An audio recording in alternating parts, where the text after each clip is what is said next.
قبل ما نبدأ صلى على النبي. وقصتنا النهاردة عن بنت جميلة بتدخل في جواز مزيف مع أكتر شاب بتكرهه عشان تترقى في العمل. فيا ترى يحبوا بعض ولا يفضلوا يتخانقوا؟ ده اللي نعرفه. بس لو أول مرة تشوفني اشترك في القناة يا زميلي، وما تنساش اللايك والسبسكرايب والشير، ويلا نبدأ. الجزء بيبدأ في الماضي مع اوك وقت ما قابل ام سون عشان هو جاي من الملجأ، وبتكون مرحبة بيه جدا وبيستغرب علشان ده مش ميتم، وان بيدخل معاها بتروح تحضنه وبتعتبره في ان ابنها وبتأثر فيه جدا، وبتكون بتاخد عليه كتير وشايف انه بيعرف يحفظ الاسرار، وبتعرفه ان عندها بنت اسمها سون ولازم بلاش يعرفها في ان بيعيش هنا، خصوصا انها انتقلت فاكيد هتزورها في مرة وهتشوفه ومش عايزاها تعرفه خالص. ومن هنا هي بتعرف ان اوك هو اللي كان عايش مع امها من زمان، وبيقولوا انه كان عارف هي مين من الاول، وبتفضل مصدومه وتبعد عنه وبترفض تخليه يشرح ليها وبتمشيه على طول، وعاوزه تتضايق عليه عشان بلاش يمشي، وعشان كده بتقرر تمشي بس بيوقفها علشان هو واخد وعد مع امها وشايفه ان اكيد كان لها اسباب، وبتكون شايفه ان امها مش كويسه علشان خبت عنها وانه ازاي بتدخل في الحاجات دي علشان مش عايزه تتكلم فيها، وان ابوها مات بسبب امها ومش مصدقه في انها بنيته بعد كل اللي حصل ده، وبتمشي وهو بيروح وراها، ويوم بتكون سمعتها بس بيروح وراها وبترفض تعرفه اي حاجه عن اللي حصل لابوها، وبتقرر تمشي تروح دار الرعايه اللي في امها، واوك بيرجع بيتكلم مع يون وعاوز يعرف ايه اللي حصل لابوها، وبيفتكر انها كانت مش عايزه تتكلم فيه خالص، ومن هنا يون بتروح ليه وبتعرفه في انه كان الطفل الاخير اللي امها بنيته، وبتكون مبسوطه بده علشان هي ما كانتش لوحدها، وبترتاح وان سون تعرف ده مع الوقت وهتسامحه، فسون بتكون رايحه وبتكون متردده تروح عشان مش هتلاقي اي اجابات من امها، فبنروح ليوهان جون اللي بيوصل لزمايله وقت الاحتفال ده، وبيكون بيجيب مشروب غالي جدا وصاحبه بيوافق انهم يشربوه طبعا، فبيروح يتكلم معاهم عن يون اللي كانت معاهم في الثانوي، وانها كانت بتشفي دار التبني، وان وقعت جريمه وقتها في البيت اللي كانت فيه، وانها انتقلت في اخر سنه ليها بسبب كده، وبينكر ان ابوها ممكن يكون القاتل، وشايف انها كويسه وبيشرب اكتر، فهنا يوم بتكون حزينه وبتفتكر قبل 6 سنين وهي حزينه وماشيه، وبتقابل امها اللي وحشتها جدا وبتبكي وبتتاسف ليها علشان كان المفروض ما تلومهاش على اللي حصل وانها تسامحها، بس يوم بتكون شايفه في الناس سبب في وفاه جوزها، وبتفضل تون عليها وبتجيب كل لوم عليها وبتأسفوا لبعض، وخصوصا يون اللي بتبكي كتير بس اوك بتهون عليها وبتعرفها ان عندها مرض هيخليها تفقد ذكرياتها قريب وهتنسى كل الذكريات الوحشه، وانها ما عرفتش حد غيرها بده، وعايزه انها تكون بنتها على طول، وانها تتجاهل كل الاحداث الوحشه دي، وده احسن حل ليها، وبتخليها تبكي وبتتمنى انها كانت تقدر تعمل اي حاجه ليها او حتى لابوها، وبتروح تقابل سون وده علشان تتقرب منها وتكفر عن الذنب اللي عملته، واللي وقتها سون كانت قابلتها وبقت معاها من الوقت ده، وفجاه سون بتيجي وبتروح ليها جري وبتتاسف وبتكون مش عارفه تقول ايه، وبتفكر انها بسبب حاجه في البيت، وبتقرر انها تعملها كويس زي ما اهلها كانوا بيعملوها بالظبط، فبيعدي اليوم مع اوك اللي بيكون بيرن على سون، وفجاه بايك بيجي وبيكون الكل وحشه بعد الاستقاله دي، وبيتجمعوا كلهم بعد ما عرفوا ان ابن بوك رئيس الشركه، وبيعرفوا ان سون اخدت اجازه وبيمشي يدور عليها، وشايفين في ان لسه واقع في حبها اساسا، فنروح ليون اللي بيكون بيتكلم مع يو وعاوز يخلي باله من كل حاجه، وبيفضل متوتر بسبب يون ومش عارف هي ليه مش بترد عليه كده، وكل شغله يهان انه يطمنه في اي حاجه، وحرفيا يون بيكون معاه زي الطفل كده، وفجاه اوك بيظهر قدامه وبيكون كل واحد فيهم بيرن على سون او حتى يون، ويو بيكون بيعرفهم حاجات هما مش قابلينها، وبيفتكر كل واحده فيهم بتقول ايه، فبيروحوا يشربوا سوا علشان يهدوا اعصابهم شويه، ويون عاوز يرن على يون عشان تشوف، بس يو بيقول ان ولد يون هو سبب في الجريمه اللي حصلت، وان ابوه هجم على بوسون وقتله، وبيفتكر كلامها وعرف وقتها هي ما كانتش عايزه تتكلم كده ليه، وبيتفق مع يون ان لو حد عرف معلومات عن حد فيهم يقولوا له التاني ويكلموا كل واحده، وهيون بيرن على سون وبيكون عاوز يعرف هي فين بالظبط وبيعرف مكانها، وده علشان اوك يروح لها طبعا، وبيتحجج باي حاجه علشان تجيب لي الطعام، واللي اول ما بيعرف مكانها بيروح يجري على طول عشان يروح ليها، ومش بيرن على يون، فبتوصل عند البيت ده وهي حزينه، وده وسط ما اوك بيكون رايح هناك بالفعل، فتشا بتروح ليون وبتقرر تتكلم معاها في انها مش هتشارك معاها في حاجه علشان تشو وهيونغ انفصلوا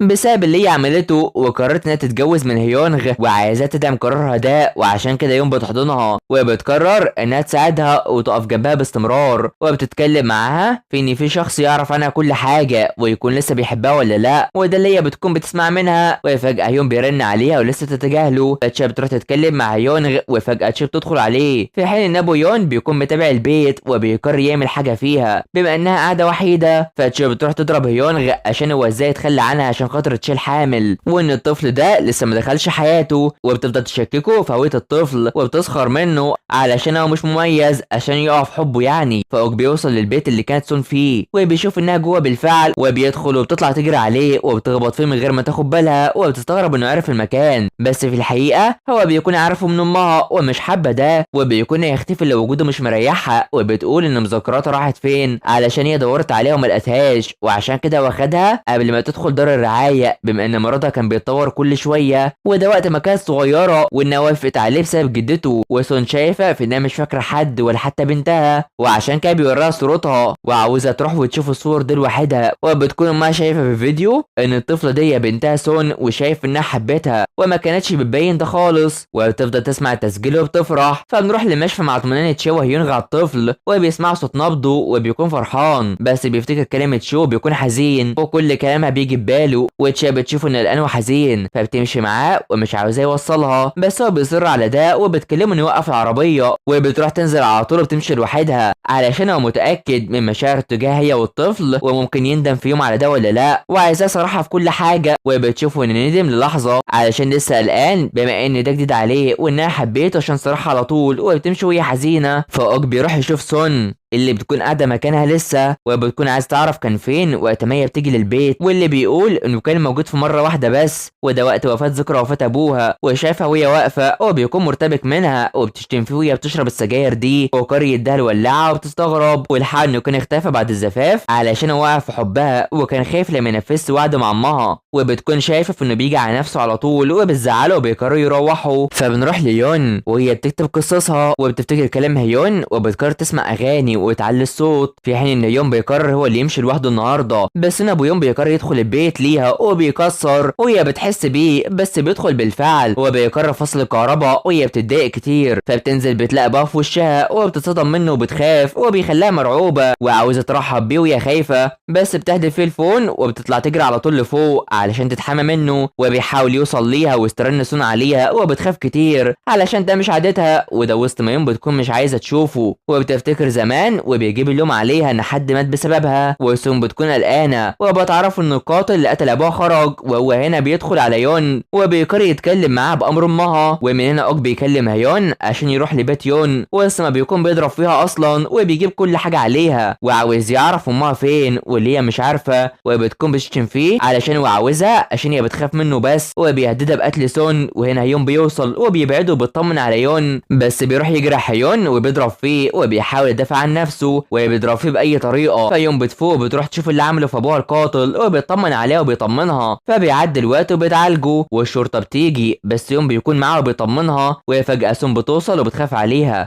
وبتروح تحضنها على طول، واما سون بتشوفه بتروح تضربه علشان هو مش ابوها بعد اللي عمله ده، وبياخدوه وبتعرف انها كانت عارفه اللي حصل، وبرغم كده استحملتها وقبلتها على طول، وما كانتش عايزه تخسرها وانها تنقذها من كل اللي حصل ده، وبتخليها مصدومه كتير وبتبكي، وكانت خايفه لقرارها يخليها تندم بعدين، بس بتقول ان ده ساعتها هتكون كويسه اكتر، وبيبكوا وبيهونوا على بعض. فاوك بيطمن على هيون وبيشرح له اللي حصل، وبياخده بيمشيه لما بيجرحه، وبيشكره على ان ادوله فرصه انقاذ يون، وبيقول اسمه ان اخوه وبيأثر فيه، فسون بتدخل مع اوك وبيقرر يفضل معاه بما انها خايفه، وبيصر على انه يفضل، في حين ان هيون بيطمن على جرحه، بس يوم بتروح له وبتشكره على انقاذها وان اعتذارها ده مش كافي، وشايف ان ده مش كتير ولازم ترد له حاجه، وبيخليها تقعد جنبه وهو نايم وعاوزها تكمل المسلسل، ولو عارف انها توقفه ما كانش هيقع في حبها علشان هو بيحبها جدا، وبتستغرب ان لسه معجب بيها برغم كل اللي هو عارفه ده، وبيعترف بده كتير وبتفرح جدا وبيهون عليها، وبيقرر يبوسها كل شويه وبيفرحوا، بس بيجي لها فون وهي نايمه وبتتصدم، وبتروح تصحى اوكا وبتعرفه في ان امها ماتت، وبتقرر تروح وتصدمه بس عايزه تبكي، وبتعمل ده بالفعل، وبيبكوا هما الاتنين بسبب موت امها ده، والجزء بيخلص على هنا. فما تنسوش اللايك والاشتراك في القناه وتفعيل الجرس يا حلوين علشان يوصلكوا الجزء الجاي والاخير. تابعونا، سلام.